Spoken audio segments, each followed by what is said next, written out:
I just love it when it's humming like this. But somewhere deep down in me, because I'm existential dread guy, is, oh my God, the more games that happen, we're closer to the end of it. So it's like a personal battle within me, you know? Yeah, but now we have the awful international break. I mean, it just messes up the entire sort of flow of the week. Luckily, this is the last international break for quite a while, isn't it? Till March, thank God. Yeah. Thank bloody God. All right, well, before we get into an amazing show, because we're going to talk Springboks, we're going to hear from Steve Borthwick, by the way, England head coach. He's going to have to explain to the British media what exactly is going on. And Joe Schmidt has a fantastic philosophy as to his view on that result. But let's start off with our morning headlines. We'll start off with the rugby. We're top of the world, baby. The Springboks moved to number 1 in the world rankings after their 32-15 win over Scotland at Murrayfield yesterday. While the Boks looked rusty at times, their 4-try to 0 victory was the perfect way to start their 3-match tour of the United Kingdom. Magazolo Mapimpi scored 2 sublime tries, the first after just 4 minutes, and Thomas du Toit and Jasper Wiese got the other 2 5-pointers, while Finn Russell kicked 5 penalties for the Scots. Yeah, and sticking the rugby, fly half Caleb Muntz scored 19 points as Fiji claimed a historic 24-19 victory in Cardiff yesterday.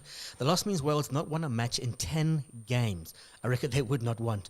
It was Fiji's first victory in Cardiff. Unbelievable. Arsenal's Premier League title hopes took another hit when they drew 1-1 with Chelsea at Stamford Bridge yesterday, a result that leaves them 9 points behind leaders Liverpool. Pedro Neto equalised for Chelsea after Gabriel Martinelli's second half goal had given the visitors the lead. The Gunners are now without a win in their last 4 games. Neto's first Premier League goal since his move from Wolves in August kept third place Chelsea above fourth place Arsenal on goal difference. Yeah, great news for you boys. Chelsea, well done, man. And not such great news for United. So Brexit, it came back to hit bite United on the arse. So while Ruud van Nistelrooy ended his 4-game run as stand-in manager of Manchester United, it was unbeaten. They won 3-0 against Leicester yesterday. He might just have to hang around for a few more days, as the Times and the Guardian reporting this morning that while new coach Ruben Amorim will fly into Manchester Monday, he's still waiting for his work permit to be approved. The club aren't expecting any problems with the permit, but it could take a couple of days. Oh dear. All right, back on our local shores, Mamelodi Sundowns will take on Makezi in the final of the Carling knockout after overcoming a gallant Marumo Gallants 2-0 in Bloemfontein yesterday. Lucas Ribeiro and Neo Maema scored for Sundowns in a match that swung back and forth. Makezi beat Richards Bay 1-0 in the other semi-final in Durban on Saturday to reach their first domestic final. I'm loving what Clinton Larson's doing. It's just brilliant at the moment. Unbeaten 42-run, 8-wicket stand by Tristan Stubbs and Joel Coetzee saw the Proteas beat India by 3 wickets in the second T20 International at St George's Park last night.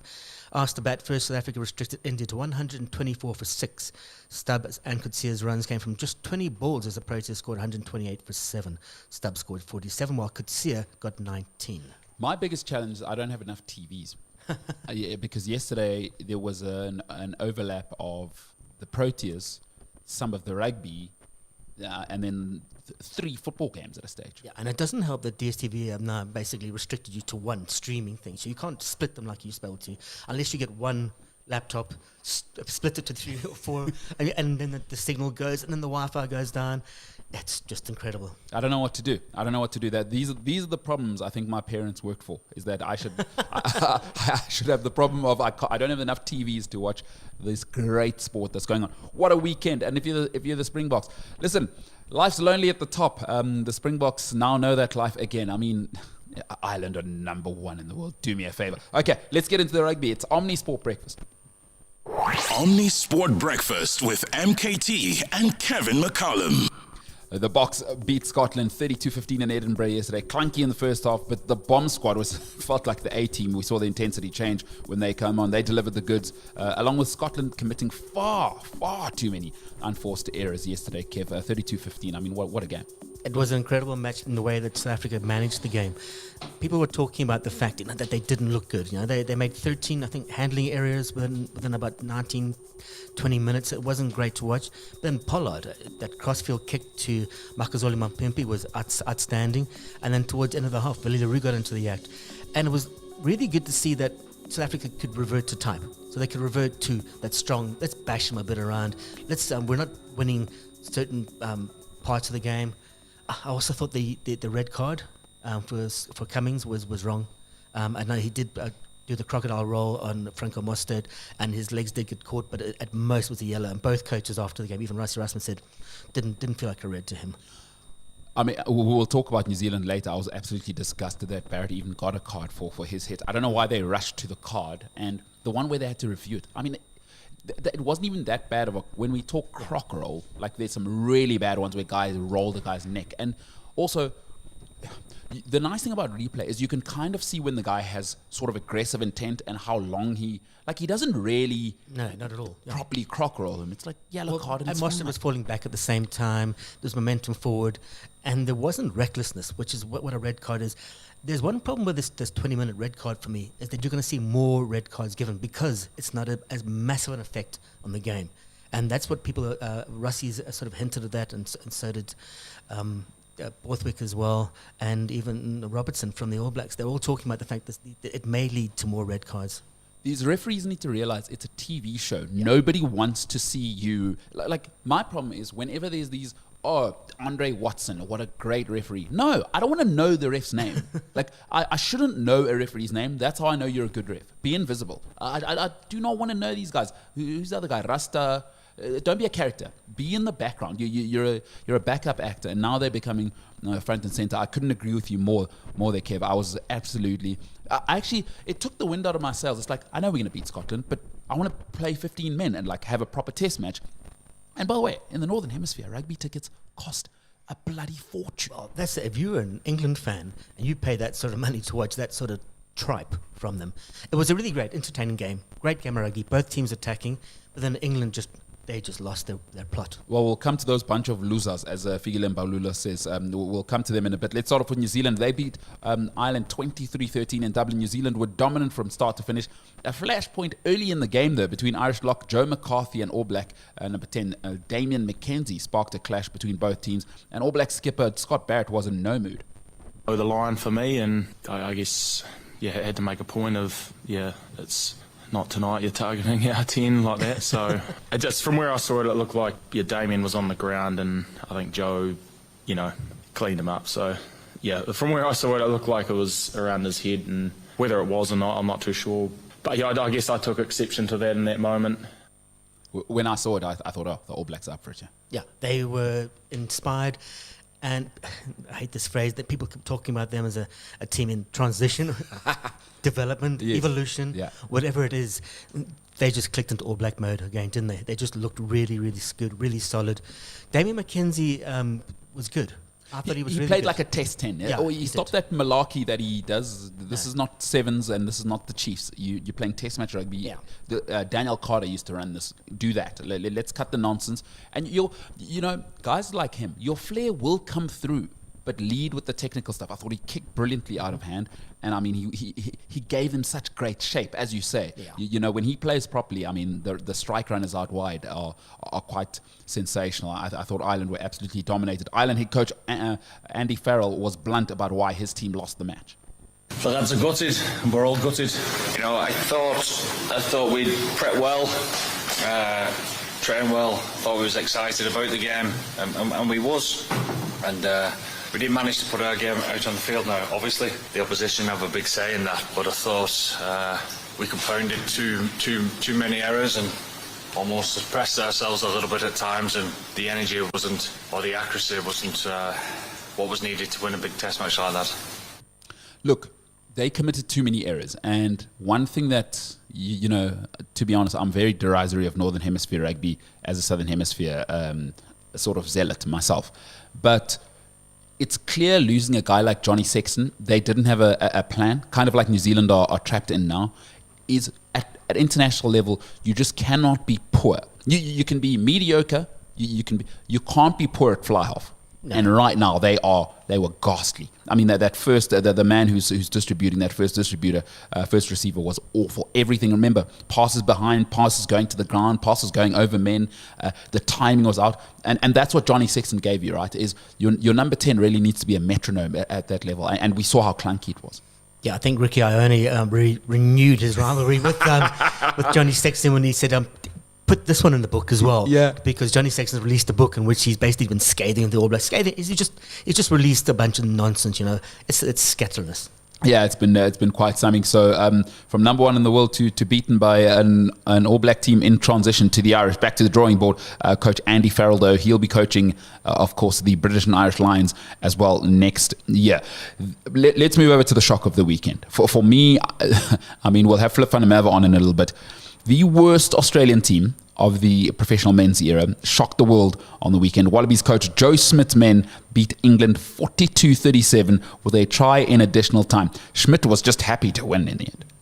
Lose it, win it. You know, that's probably the fluctuations of emotions. You're up, you're down, you're up. But one thing I thought stayed up was the effort from the team. I think we identified a few things, didn't necessarily solve them all, but what we did solve was we found a way to get the points we needed at the end of the game and to get our nose in front.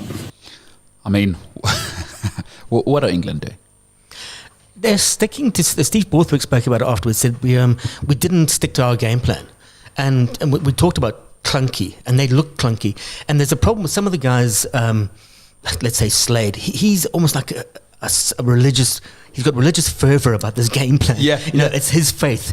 Let's go with the game plan. Let's do that. No, and then why do you change George Ford? Move him from 15 to 10. Put him at a 10. Put Marcus Smith back at 10. You're just basically killing momentum, and he's done it again. Steve Borthwick he's a forerunner from Umpire of the Week, and we will get to him this week. I think he's been there for 2 years. If they lose to the Springboks this weekend, their win percentage will be under 41% this year. Well, I mean, we're going to hear from Borthwick. England coach Steve Borthwick, he rued his side's inability to hold on to the ball. Contender for Umpire of the Week, you've heard that already. Here's Borthwick. I think ultimately when you turn over that much ball and make the game that unstructured against a team with that much pace, you're giving them opportunities, and we gave them far too many opportunities.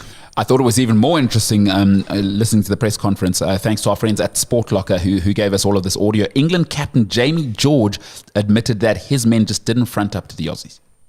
We're very proud of our defence. We massively believe in the system that we have. You know, I think there's going to be, some clips that are difficult to watch back because we needed to be more physical and make our tackles more. And if we do that, then our defensive system becomes a lot easier. Jamie, just play better. I mean, these platitudes, we're not doing it. You know what England needed? AGT Foods, Kev. That's what they need. Good segue there. Yeah, because it's game on with AGT Foods natural superfoods. Our beans and pulses provide the fuel you need to keep on moving. Power your passion with every bite. Brought to you by AGT Foods Africa. Good food, good health, good life. And our question of the day is, there has been 10 men's rugby World Cups. Only one Northern Hemisphere country has ever won it. Which country is it? And who was the coach? We'll give you that answer at the end of the show. Next up, we'll make Kevin very, very happy because we're going to get into the Premier League and football review. Ready to play? Can he score? Yes, he can! Omnisport Africa. Sport has the power to inspire and unite people on the African continent. Streaming data free on the MTN network in South Africa. We are Africa's premier sports destination. Live from Mission Control 5, 4, we have a liftoff in Josie. Omnisport Breakfast with MKT and Kevin McCallum. You've seen the TV show. Now, get the Disky TV radio show on your phone. Data free on the MTN network in South Africa. T's and C's apply and online at omniaudio.africa. I kind of don't like the coach, to be genuinely honest. Not necessarily him as a personality, that's by the way, because, I mean, you don't supposed to not like people because of their personality, but the utterances, the fact that he's German / Serbian, and the way that he looked at this country and he felt that he could take the microphone and say some of the things that he's been saying, I don't like that.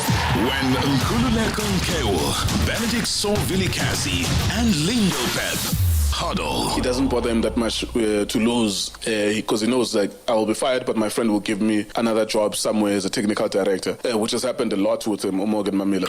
Anything will happen. When teams have done well, Nkulego, show it to people. Yeah. Feed it to people. Shout to the world that this is what we've achieved. The Diski TV radio show. Live every weekday on Omnisport Africa, on your phone, and all over the continent at omniaudio.africa.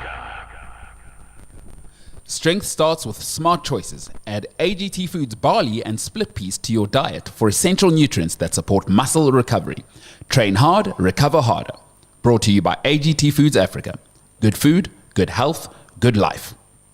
Omnisport Breakfast with MKT and Kevin McCallum. Obviously, look, Klopp was incredible, and I said it last week. There's a correlation here between Shankly and Paisley, and Klopp and Slot. Shankly, as charismatic as there is, there's similarities between the two of them, between Klopp and Shankly. But Paisley won the silverware. Yeah. And we've got this, the squad is there. You can see in the song, we didn't buy anyone. I mean, we're top of the Premier League, top of the Champions League. We didn't bring in a single soul. Those are the words of Daniel Hirsch, of course, our unpopular opinion Liverpool aficionado. He lives it, he breathes it, and he called it on Friday. He said Arne Slot is he's going to be unstoppable this year. Daniel was brave enough to say 4 trophies on the way. They're going to win the quadruple. He's all over it, and they are looking good. I mean, real good. I mean, Kev, who needs Arne? Who needs Jurgen Klopp when you have Arne Slot? You guys took care of business against Villa at home. Salah and Nunes firing in for those 2 goals for the Reds. This moves Liverpool 5 points clear at the top of the league over Man City. But manager Arne Slot isn't getting ahead of himself. If you win the amount of games we do, you can be ahead. It's not sure yet in this league because Arsenal, City, Chelsea, all these clubs that are playing in this league, they're able to win so many games as well, and that's what they've shown in the last few seasons. So we're only focused on ourselves, and then a win against a very good team like Villa, who've done so well in the last few years, is always important. Life's good, Kev. It's good. We're the slot machines, as I said earlier. It's just Arne Slot's put in just different little elements that almost seems to have released Mo Salah a little bit more. I can't believe that we haven't given him a contract yet. Apparently there's a new banner on the cop saying, FSG, he fires a bone, I give Mo the dough. Just great. give him the money. So he's got 10 goals and 10 assists this season, and it's far beyond anybody else. His assist for Nunes, I mean, he could have scored himself if he hadn't been fouled. His goal at the end, he had option of 2 on the other side. And Slot is also brought in, it's less about the overlap on the counter-attack, but the underlap, where they come inside. So you'll have the guy on the right-hand side, which inevitably is either Mo or someone else, and then the runner coming inside the fullback. It's wonderful to watch. I thought Gravenberch was unreal. Yeah, he really controlled the game. He's a new player. Yeah. He's a new player, yet he's an old player. Cody Gakpo the same. He's made old players new players. Keep in mind, no Diego Jota, who I think was possibly your player of the season. Yeah, it was unreal. He'll be back in end of November, I think, or beginning of December. Trent Alexander-Arnold was a bit worried about his hamstring, but he doesn't think he's going to be out for a significant amount of time. So only like he'll be back after the international break. Let's hope it's actually a good time they have it before the international break, because then you don't waste your time playing for England. Well said. Also, no problem. Conor Bradley's outstanding. Yeah, he is. My God, what a player. He's a kid, what is he, 22 now? No, he's been brilliant. Since he came in last year, he is Trent's backup. But he's more than that. He's actually probably Trent's equal at the moment. You know who else has been really good? Tsimikas. I think people are worrying about, like Robertson, he's been very, very good for a long time, but we're starting to see the signs, right? Yeah. It's like, oh, no problem. Tsimikas has come in this season now. I think he's matured into a player. And you know what I really like about Tsimikas? I like Trent's delivery, but Tsimikas gives you that option of he's a really, really good set-piece deliverer. You look at the corners and those free kicks, he's got a wicked delivery. So Tsimikas gives you a whole new dimension now. But I mean, I keep saying this, I'm running through it. The man of the match was Konate. How monstrous was that guy at the back? Those one-on-ones, last-minute tackles. Ollie Watkins was invisible. There just seems to be this thing about the team where everyone's getting involved. So we had Luis Diaz running all the way back to make a tackle. We had Salah getting involved making tackles. And did you see the set piece coach for Aston Villa? I did. I've never seen somebody so animated in every corner. He was jumping up and down and living the corner. And every time they messed it up, he just lost his cool. Lost his bloody marbles. Let's move over to the other side. Even better news for Liverpool is that Man City are reeling after a fourth straight loss in all competitions for the first time since 2006. This is also the first time in Pep Guardiola's career that he's lost 4 games in a row. He feels the results are not matching the quality of play, though, and he's not panicking. They deserve it, so they play much better. But the other games were really good. In the Spurs in Carabao Cup, we were really good for the players that we played, the young lads, and today again. So there are many positive things in the game in Lisbon today. But we lost.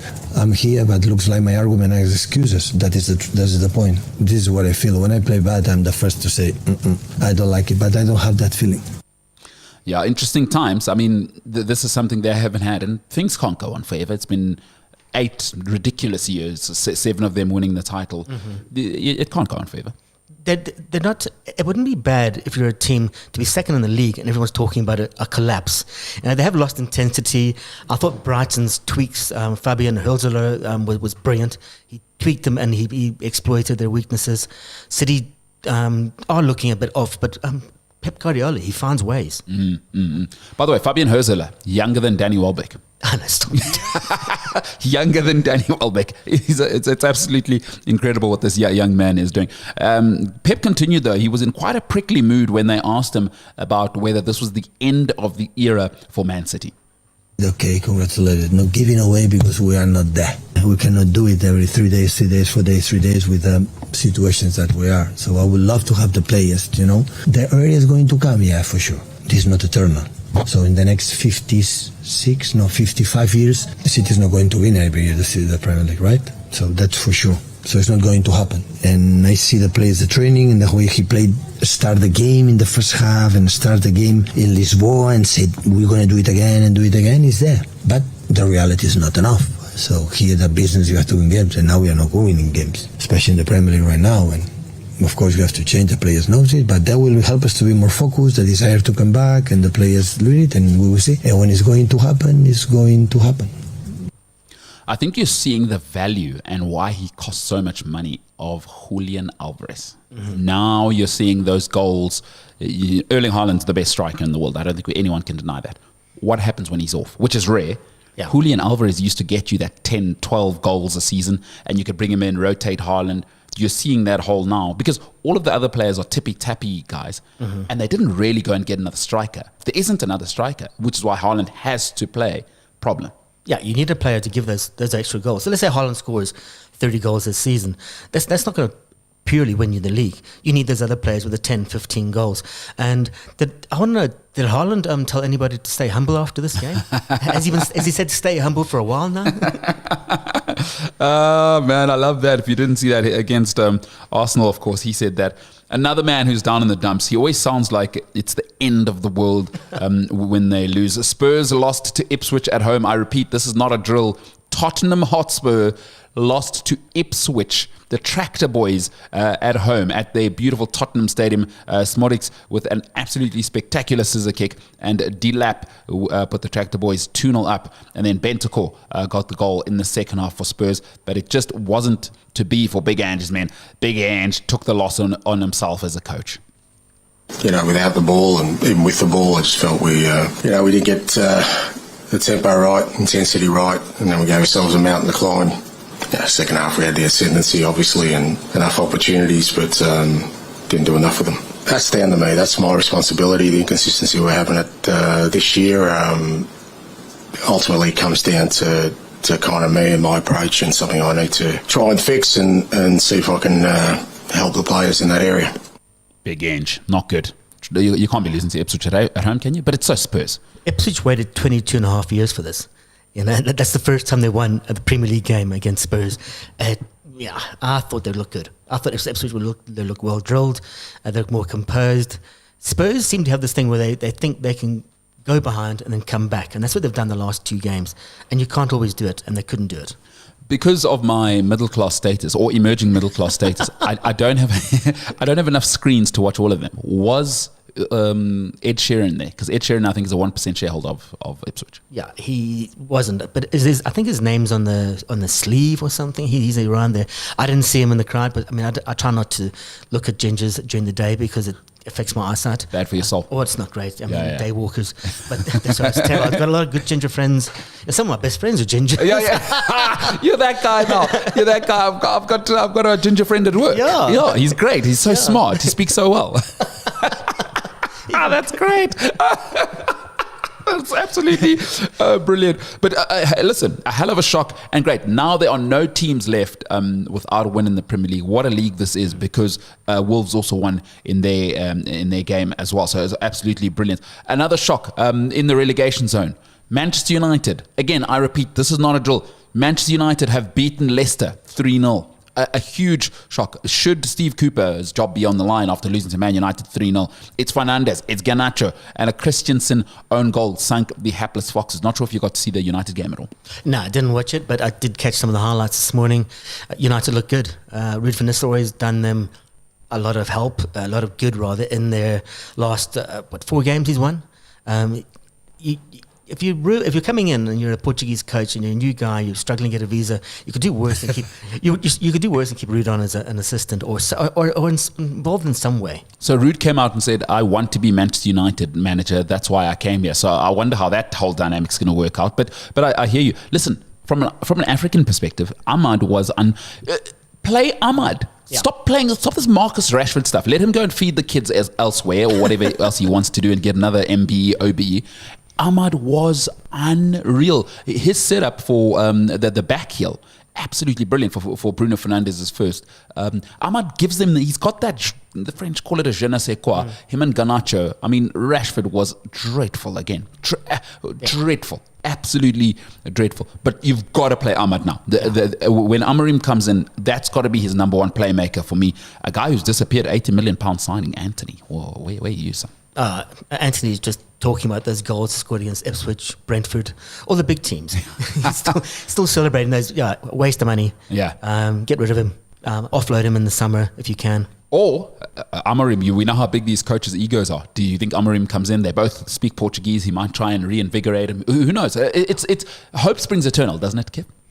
Hopefully not for United. Hopefully not for United. Indeed, they are very, very bad though. They still don't have a left back. How can a club like Manchester United not have a left back? Don't know. Luke Shaw, is he still? He's down at the fat farm. He's at McDonald's. He's at McDonald's eating all the time. It's just unbelievable. Luke Shaw. Actually, let's quickly address the Luke Shaw thing. Makes me bloody sick. This guy. They pay you £300,000 a week, or whatever it may be. I may be wrong. 200,000 at least. He's a big time player. For the whole season, you're injured. Okay, fine, whatever. You pull the fat. That's fine. Then you go to the Euros and you play for England. If I am the Glazers, I am tearing what little hair I have out, because what the bloody hell is going on there? He played, remember, he came on having not trained and played the last 3 games. If I'm Man United and then he comes back and he's not fit, I'm like, oh my God, this guy. I'll slap him in his fat face. So he returned to training on Friday, apparently. But there's talk about the fact that Alphonso Davies, the Mirror's reporting this, may replace him as left back. God, that would be bad for everyone. Yeah. He's a very good. He's a very, very good player. All right, let's finish off on this one. Chelsea Arsenal played another stinker. Again, it's an absolute stinker of a London derby last night. Pedro Neto's brilliant long-range strike cancelling out Martinelli's near-post cracker to share the spoils at the Bridge 1-1. Heading into the international break, the draw moved Chelsea to 3rd above Arsenal, Nottingham Forest and Brighton on goal difference. All 4 clubs on 19 points. English Premier League, greatest show on earth. You'd love to see it. We'll talk more about it throughout the week. Brilliant. What a brilliant weekend of football there. Pedro Neto, what a goal. All right, in 60 seconds, it's the end of year tour. There's nothing like it. Flip van der Merwe will join us to review all the big rugby matches from the weekend. Get on the air and join Africa's biggest Omnisport conversation right now. WhatsApp us, +27 788 777716. think you know African football? Losing a game, but losing humiliatingly. It was a 4-0 outclassing to Barcelona, something that definitely has Carlo Ancelotti right in the crosshairs. Then get to know Jermaine Egesa. But that's just how shifty the sentiments in the game of sport can be, especially in the game of football can be. 1 minute you have the favor of the crowds, next day are baying for your blood. Omnisport, Africa's premier football show. The world's premier football leagues explode. And you also have to live up to the billing on the domestic scene. So, I mean, quite a hot seat here. That is at Real Madrid. Monday to Friday, live at omniaudio.africa and streaming data-free on your phone on the MTN network in South Africa. T&C supply. Elevate your performance with the goodness of whole grains. AGT Foods quinoa and bulgur wheat deliver sustained energy for every workout. Stay fit, stay healthy. Brought to you by AGT Foods Africa. Good food, good health, good life. Omnisport Breakfast with MKT and Kevin McCallum. Right, before we introduce him, we must say this. There's a big gripe here at Omnisport Breakfast. Biarritz is the only team that lost in our 5-swing parlay. By the way, Kevin's 5 bets on Friday, near perfect. They've done an Arsenal. It was Arsenal last week. Yeah. This week is Biarritz that cost us the bet. We are now joined by the president of Biarritz, former Springbok lock, Cambridge guy, academic, a bit of a nerd actually, a guy called Flip Funamava. Flip, just your thoughts on costing us our 5-swing parlay before we get to the rugby. Takes one to see one. I'm not paying back bets. I'm not paying back bets anyway. Okay. Flip, great to have you this morning. Let's start off with the Springboks. A clunky start, but a win is a win, as the youth say. Yeah, hell of a rusty start. I think we almost look like the team that haven't played in 5-6 months. And we just beat New Zealand twice 4 or 5 weeks ago. It was very rusty. Almost play silly games, win silly prizes. But I think a good preparation for England next week. I thought we didn't earn the right to go wide early, which I think came to cost us. So I think, as you say, play those silly games, you win those silly prizes. I don't know what you thought, but the game plan was sort of to play that Tony Brown rugby early, but we were almost going wide sort of second and third phase instead of, bullying them early and then sort of fifth, sixth phase, look for those outside spaces. Don't know what you thought of the game plan early. Exactly, great catchphrase there. You could become the next coach, journalist.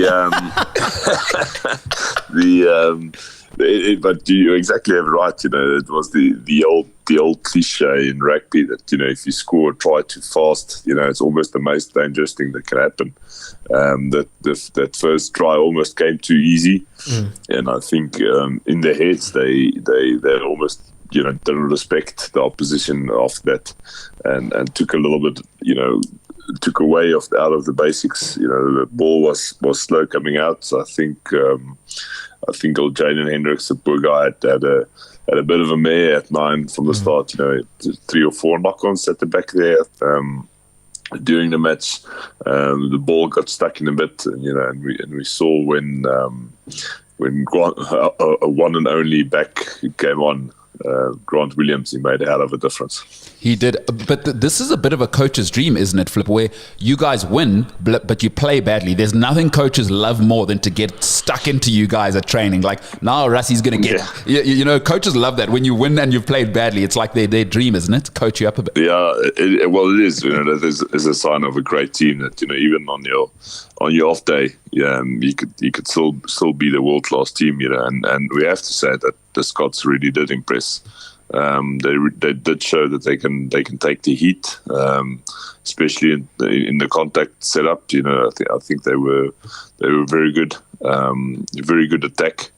The best attack was funny. The best attack came from Hugh Jones. Who was a South African. What a player! What a player! What a player. He was great. But, in the end, the bomb squad, did make the difference in that final scrum that just turned everything around. But don't think the 17 points is fair to the Scots. Flip van der Merwe, Beerits president and former Springbok lock, joining us. If you're just joining us this morning, Flip, the talking point of the game quickly before we move on to the England-Australia game. That croc roll for the red card. Your thoughts?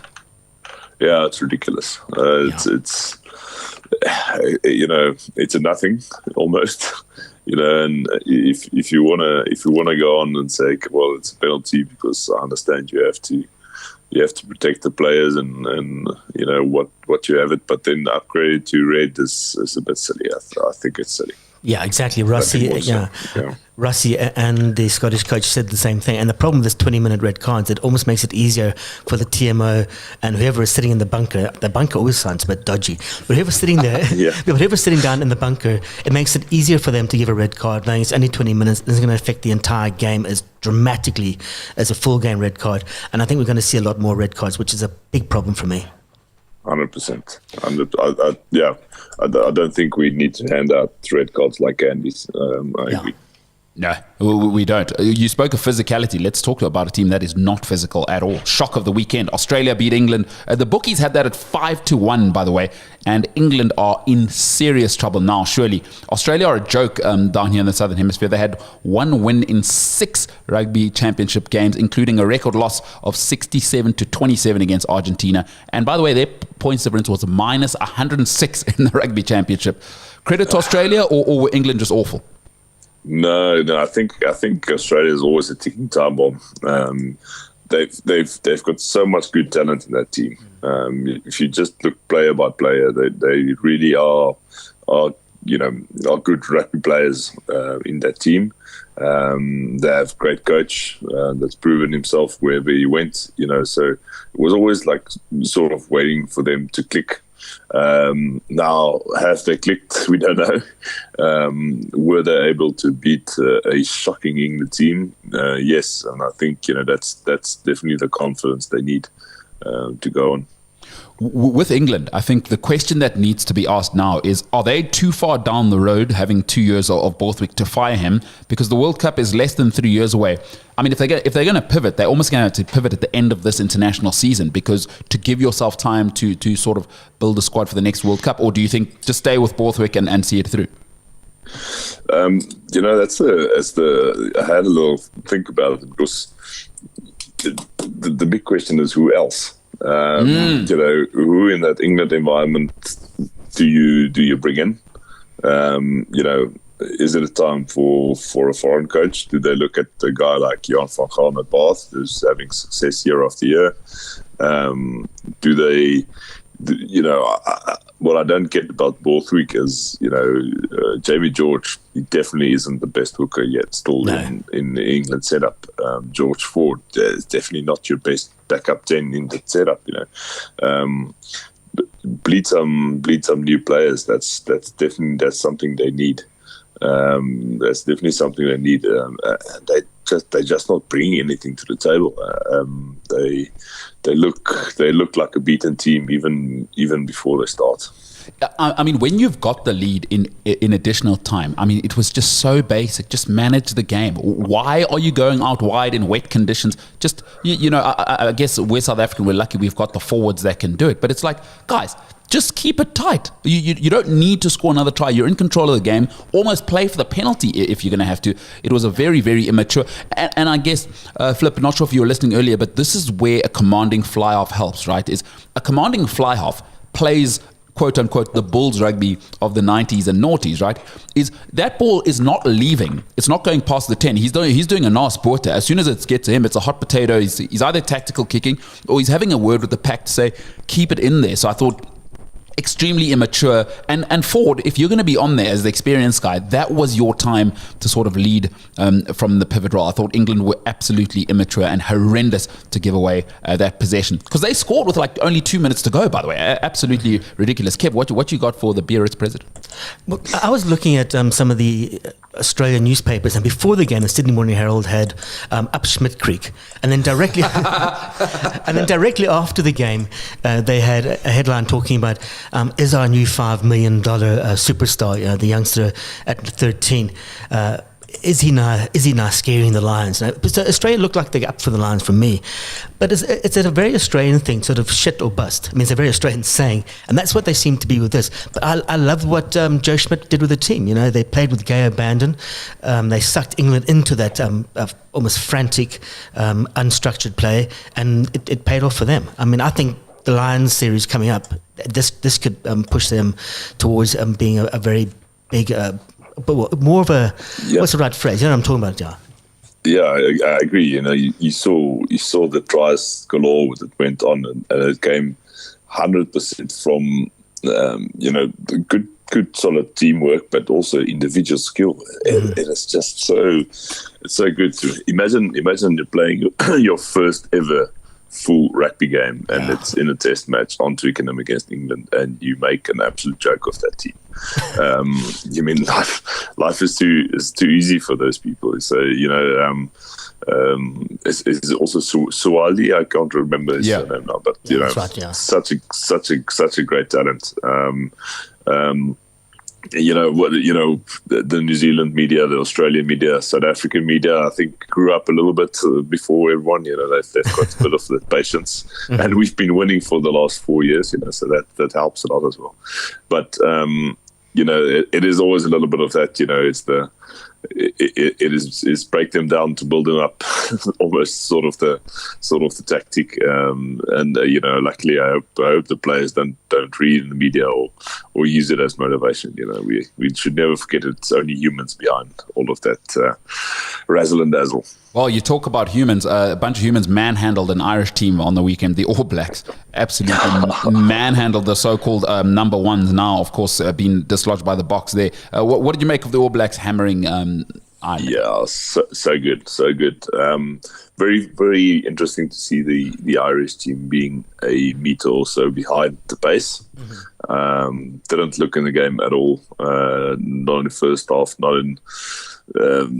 Maybe one time where they used a little bit of their skill and hands to get offloads going, but never looked in it. And then on the contrary, the All Blacks looked very much up for it. Even during the haka, Irish tried to be tough and walk up, and they looked uncomfortable doing it. You know, so I think that's where it all started for them. They got unset by trying to be someone they're not, and got outplayed. Got very much outplayed. They were second best at everything, and the weather obviously didn't help a bit. But they were second best. They didn't get into any sort of stride. They weren't allowed to get into their stride. I thought Damian McKenzie, we spoke about this earlier, was excellent. I think he had one of his best games at fly half. No. I think the All Blacks back. You have to speak about that. They were excellent. Did the basics very well. Something we didn't touch on. You know, that Springbok lineout, wasn't great. But it was something we saw. The New Zealand lineout was excellent, even on contesting, and it just suffocates any other team. You know, if your set pieces works great. Mind you, Mbonambi's one wonky lineout throw actually worked out for Thomas du Toit, who just caught it at the back and then just sauntered over for the easiest try he's ever going to score in his life. Don't we just love props being in open space? Absolutely. I still have. I think. So we should all have Richard's band's tattoos from when he blitzed him Carlos Spencer over. We absolutely love all of that. What I don't love is referees being in the headlines. Flip, I want to get out here on this. If you're just joining us, Flip van der Merwe, former Springbok locker, joining us discussing the rugby from the weekend. Is that Jordie Barrett's yellow card? I'm sorry, to watch it over and over. First of all, if we're going to talk about mitigating circumstances, there's a tackle happening at the back. The guy's angle drops a little bit. But for that to be a yellow card again, I don't know what you thought. I mean, I'd like to hear your thoughts because it's driving me insane. Yeah, it is. Well, it's you see more and more of these ridiculous cards, and I do think the team's trained these days to play with 14 people. I think they need to be. Yeah, that's a good point, actually. Yeah. They need to be adapted to that because there's no way he could adapt to someone, he is bent down over. There's no force going into it. The guy falls onto his shoulder. So what difference can he make into that tackle to make it safer for the other player? I don't know. So yeah, it's a bit ridiculous. I hope this isn't where it's going. And just want to end off on this. It's another all talk, no action weekend for the Northern Hemisphere. If you don't know, by the way, Wales lost to Fiji as well. So it is a clean sweep up north. You guys have, you're a bunch of losers, in the words of Figi Lembalu. There's a bunch of losers who saw our friends Argentina give 50 points to Italy. That is massive. It's massive. I think there's something brewing in Argentina, and no one is taking attention. Michael Cheka is going to be loving that, and Aussie loves nothing more than a storyline where I told ya. Yeah, exactly, he's loving that. Flip, appreciate your time this morning, bro. We'll chat to you on Friday again. Thanks so much. All right, guys, keep well. Have a great week. Cheers, Flip. Absolutely love it. What a weekend of rugby. Northern Hemisphere in the mud. Absolutely love that. Southern Hemisphere rugby. Let's keep on rolling, baby. Box number 1. Coming up next, life's a pitch. You've heard that. Life's a pitch. Life's an absolute pitch. Stuart Hess, esteemed cricket journalist, esteemed cricket writer. He hates that. He does hate it. You did tell me this, so now I'm the kind of person, if you tell me someone hates it, I'm going to turn the screw. Stuart Hess, tremendous writer. We're going to talk about why South African cricket grounds are getting new drop-in pitches. Get on the air and join Africa's biggest Omnisport conversation right now. WhatsApp us +27 788 777716. When Brad Jake speaks, really took a liking to Removich, and I'm hoping he is not completely lost to South African football. Africa listens. Bruce, though, is targeting victory out in Uganda to ensure that the final match against South Sudan is merely academic. Inside SA Soccer, weekdays on Omnisport at omniaudio.africa and streaming data-free on the MTN network in South Africa. T's and C's apply. Fuel your game with the right nutrition, packed with protein and fiber. AGT Foods lentils and chickpeas are your perfect power source. Eat clean, play strong. Brought to you by AGT Foods Africa. Good food, good health, good life. Omnisport Breakfast with MKT and Kevin McCallum. Join us now, Stuart Hess, Times Live sports reporter. I had to check his title because I've always said cricket writer, but it's disrespectful. He's a sports reporter across the board. He's a cricket writer. Oh, he doesn't like sports reporters report. Stu writes. Oh yeah, esteemed cricket writer. He hates that. I know he loves it when we call him that. We've got the brilliant writer Stuart Hess, and if you haven't read his piece, by the way, I just want to go ahead and punt it now because, listen, I'm not Mr. Do people a favor. If your work's crap, I'm going to say it. Like, Stuart, sorry, you got to deal with that. I'm not that guy who's going to, just because Stuart comes on our show, I'm going to be nice. Stuart is an unbelievable writer, especially for old people like me who love cricket. He writes about cricket the correct way, but he wrote an incredibly insightful article about why South Africa is getting new pitches, and we're going to talk about all of that. But I want to start off, Stuart, first of all, good morning. Thanks for joining us. Proteas India, T20, it's 1-1. We nearly choked yesterday. What's going on? Why can't the Proteas play spin? Well, they did win. Well said. I'm absolutely sure. Wow. Let's just drop a negative nuclear bomb on it. All right. I mean they won. Oh, you've turned us around. Okay. I think they did a heck of a job. All around I thought they actually played quite well. And I know that we're gonna get onto the fact that Chakravarti took 5 wickets again, but South Africa set this game up perfectly. There were some helpful conditions up front, but even though those conditions were assisting the bowlers, Kutsia, Jansen, and especially young Malani had to make hay, and they did. They reduced India to 15 for 3, and that allowed them to control the rest of the Indian innings. I remember when that last over finished, and I don't know what Hardik Pandya was trying to do there. I know what he was trying to do, but he just didn't do it well. And India were at least 30 runs short. And yeah, there was problems with the bat. Chakravarti bowled superbly, and he's allowed to do that. The guy's the second highest wicket taker in IPL this year. He's obviously come into a good run of form. He's going to challenge for a spot, even when some of the bigger guys like Jadeja get back. Might even knock out Chahal at some point. And he's allowed to do that. There might be some concerns about Aiden Markram's form. I think it's 26 innings now without a 50. So that's a worry. But I think the really big news to take away from yesterday, besides how well the seam bowling went, but I think even bigger than that, is this continuing growth that we're seeing from Tristan Stubbs. He's got an ODI 100, he's got a Test 100. He's now, put together a match-winning innings here in difficult circumstances. So the big takeaway, I think, is going to be this guy's increasing importance to the Proteas across all formats, and that's only a positive. Love him. I love Tristan Stubbs. I love a player that plays with reckless abandon, but he's showing some maturity, as you say, and that's good for SA cricket because he's one of the very few, I think, could bat anywhere from 3 to 6. I don't know what you think there, Stu. Yeah, I actually like him a little bit higher up. In the white ball stuff, I'm not yet convinced about him as a Test number 3, but it's still very early days, and he's getting all the support, in that regard from Shukri Conrad. He's got a Test 100 at number 3 to his name now, so the numbers are starting to stack up in his favour. But I think he's going to need a little bit more time in that position in the Test team. I think in the one-day side, you give him as much time as possible to control the innings, and that's only going to be good for South Africa. Yeah, it gives him more time in the white ball stuff, doesn't it? A little bit more space to start to actually kick it off, to get himself going. I mean, I was just looking at these numbers here. Were we really at 66 for 6 at one stage, 666, and then Stubbs became the beast. But I want to tap on Joel Coetzee. Now, he's been out for what? He did a 12-week conditioning course to try and get his fitness back up. He's looking good, but as a batsman, that's what I want. I mean, he is unbelievable at the moment.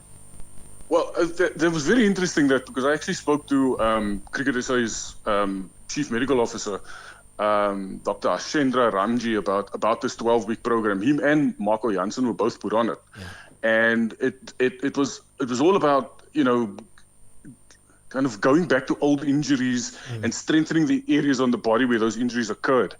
And a lot of the focus was, I guess, on the strength and conditioning aspect of it, the endurance aspect of it. But there was also a month that was spent on technical skills. Now, I spoke to Jansen about this a few months ago, and he made mention of the fact that it wasn't just his bowling that they were looking at, but he was talking about his alignment when he takes guard and bats, where his feet were placed.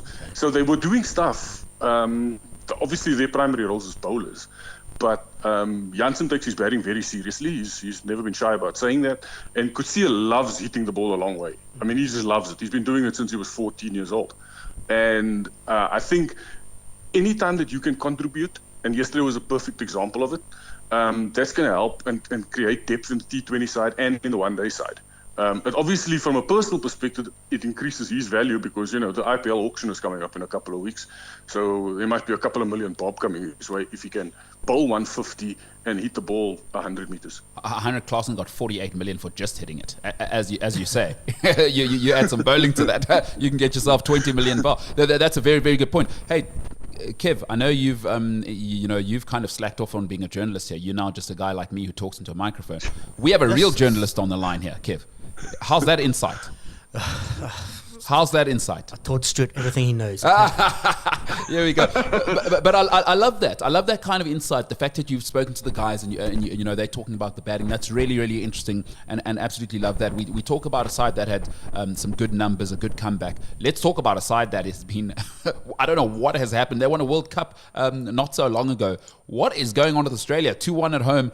They are down against Pakistan, out for 163. And then 140, and getting nowhere near batting out 50 overs, and really should have lost that first one if it wasn't for Cummins' first game heroics. Incredible, Stuart. Yeah, I think Australia, I don't want to say the word distracted, but their attention and their focus is on the Test series with India that's coming up. I don't want to take anything away from Pakistan. Pakistan needed this because they've had a few difficult years actually, and turned it around in the Test series to beat England, and now they've won a series in Australia, which is fantastic for them. just to answer your question on Australia, look, a lot of their focus was on this test series coming up with India. Even in yesterday's game, Cummins, Smith, Hazelwood, Stark and Labuschagne were all pulled out of the squad so that they could start preparations for the test match with India. So I don't think Australia are going to be too concerned. It's a little bit like what South Africa did, and we saw it ahead of the last World Cup. Australia came to South Africa and lost the one-day series here. They started the World Cup slowly and then, built into that tournament. And we saw what happened at the end there. I think a lot of focus is just on the tournament itself, because there is so much cricket that has to be played between now and the next big white ball event, which is the Champions Trophy in February.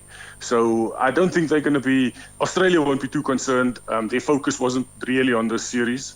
They were looking ahead at the test matches from a Pakistan perspective, and this is going to have big interest for South Africa because Pakistan come here in December, is their kind of, revitalization in the last couple of months. They won that series, as I said earlier, from 1-0 down against England to win that test series, and now you go away and you win a one-day series in Australia, despite the fact that there's been all sorts of ructions behind the scene. I mean, Gary Kirsten just decided to up and exit from his 2-year contract just a couple of weeks before this tour. So Pakistan are clearly finding some confidence again, and they're going to be very dangerous when they get to South Africa next month. As an old like myself, I call myself an old, it's great to see Pakistan with 2 out-and-out tearaways, because I grew up on Vakar Yunus and Wasim Akram dishing at 148 to 150 kilometers. So great to see 2 genuine speedsters being able to do their thing for Pakistan. I think that's great for cricket, because Pakistan bring a whole different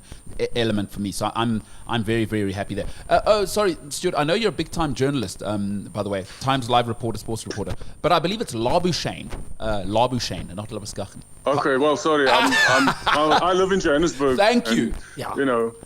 Apparently his own family still call him Labuschagne. Because it's Labuschagne, Stuart. In Klerksdorp. Thank you. It's just in Australia that they do the loose bus change thing. It's absolutely the fact that he calls himself Labuschagne. I don't know if you heard that as well. He calls himself Labuschagne. Oh, like on TV. Yeah, he does, but that's just for the purposes of people in Australia. I see what you're saying. Can't get their tongues and throat and whatever else around saying Labuschagne. It's like people who say fillet instead of fillet. I mean, Ponzi. You're not French. Yeah, well said. All right, what you got for Stuart there? The drop-in pitches that are coming up. I'm always worried about drop-in pitches. They work sometimes and other times they don't. But we've had an issue with our pitches in South Africa. They haven't been left fallow enough. We haven't developed. They're basically just too compacted. So what is the drop-in pitches story now? We're using them for the World Cup. Is that right? That's correct. The director of cricket, Enoch Nkoe, was telling a couple of us this earlier, or last week rather. And I understand your concerns, Kevin, about drop-in pitches, because if you looked at the drop-in pitch in New York for the T20 World Cup, then you're going, no, we can't have that. But those were sort of unique circumstances. There's still investigations, I believe, going on into that. It was a temporary stadium set up in a park in New York somewhere. This stuff that South Africa is going to do is going to be specially made near each of the 4 big stadiums, so Wanderers, Centurion, Kingsmead and Newlands, and they're going to be allowed to bed in. So this season will finish up, and then during the off season next year, they're going to start installing these drop-in pitches. Initially at all 4 grounds, it's just going to be 4 strips.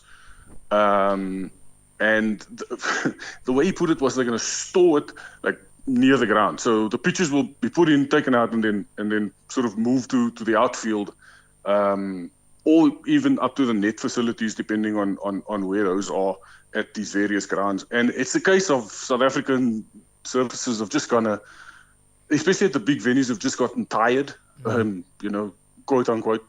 Some of those strips, the last relayed, I think 10 or 15 years ago. And there's, I know that we don't play enough domestic cricket in South Africa, but there's a lot of wear and tear that does occur on these surfaces. People use them for training all the time. And so the nature of pitches has kind of gone up and down. And we had an extreme thing, of course, in January at Newlands with that 2-day test match, and that surface just wasn't well prepared. Newlands needed to do something about it, and this is certainly going to help that ground as they look ahead to the 2027 World Cup. Stuart Hess joining us, breaking down exactly how South Africa are getting those new pitches, where they will be. And if you want to read that, Stuart, I'd like you, because I have read it, I'd like you to tell us where can people find that great article. It was a magnificent article, because I was also like, what the hell is going on? Please, can you tell people where they can go and read that article? I think all cricket fans must go and read it. Oh, it's at Times. And then you scroll at the top, you just click under the sports section. And I believe the site has actually just got a pure cricket section. So you can just, once you click on sport, you just look for cricket, and all the articles on cricket will be there. An absolute must read. Stuart, appreciate your time this morning, so thank you so much. No worries, gents. Thanks a lot. Absolutely love that. It's a great article. If you haven't read it, it's absolutely worth the time if you're a cricket fan. Fascinating insight as well as to why it's happening next year. All right, let's answer our question of the day. There has been 10 men's rugby World Cups. Only one Northern Hemisphere rugby country has ever won it. Which country was it, and who was the coach? Yeah, it was England 2003, and also 2003. 2003. All right, mate. Down the boozer. We're doing the lads. 2003, I've listened too much Blur this weekend. That's absolutely hilarious. It is 2003. It is Sir Clive Woodward. What a side. A side full of men. Just a team full of men. Kev, absolute pleasure this morning. Monday morning. You're loving it. Liverpool are winning. The Box are winning. We're number one. Great to be on this morning. Great week coming up. It has been Omnisport Breakfast, and that is it for today's show. Join us tomorrow as we bring you the greatest of sport from Africa and around the world. Get on the air and join Africa's biggest Omnisport conversation right now. WhatsApp us +27788 777716.